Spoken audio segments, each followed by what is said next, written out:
An hour north of Paris sits a massive complex of stone and water. This is the Château de Chantilly, a maximum security cultural vault. When Henri d'Orléans, the Duke of Aumale, gifted the estate to the Institut de France in 1886, he made a strict demand. Absolutely nothing from his collection can ever leave these grounds. Hidden inside is the Musée Condé, which protects France's second-largest collection of antique paintings, surpassed only by the Louvre.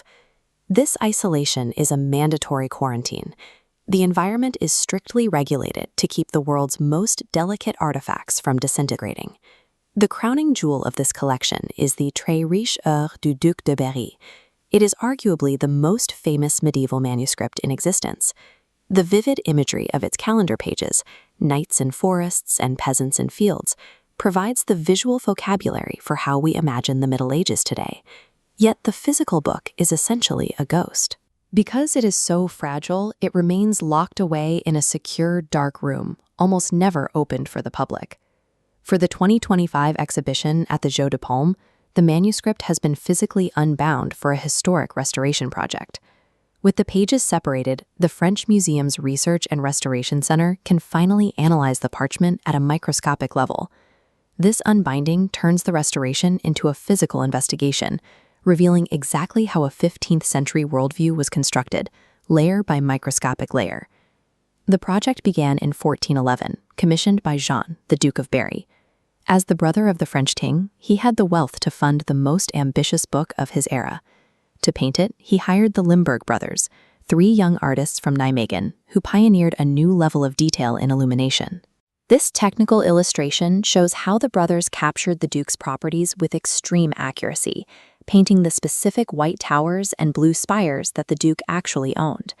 The artists blended intense religious devotion with complex secular life, and precisely mapped astrological charts. The Limburgs weren't just decorating a prayer book, they were encoding the Duke's wealth and the medieval cosmological order into a high-resolution visual record. Under the microscope, researchers found a sharp physical break in the paint layers. The work suddenly stopped in mid-stroke. In 1416, both the Duke of Berry and all 3 Limburg brothers died unexpectedly. The masterpiece was frozen in an unfinished state. This technical spread showing the fall of the angels identifies the contributions of later artists like Barthélemy Dijk and Jean Colomb. Analyzing these pigments reveal contrasting styles.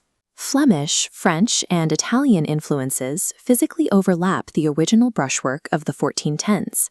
This scientific mapping proves the book was an evolving, multi-generational project that spanned nearly 70 years.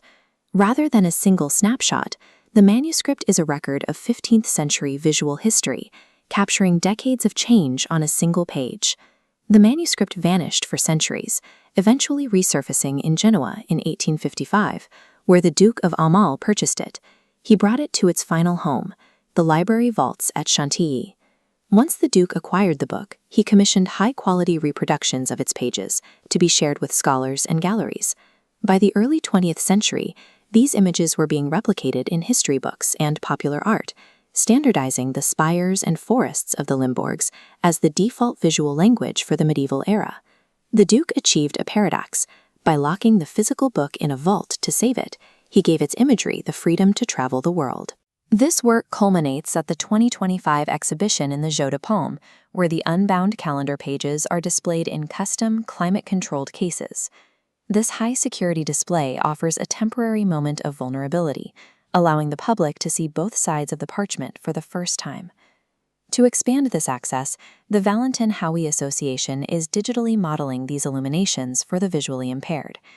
The September illumination is being translated into a tactile 3D polyurethane plate, turning a fragile painting into a physical map. The Très Heures survived 600 years because each generation, from 15th century painters to 21st century scientists, invented a new technology to make the past physically accessible to the present.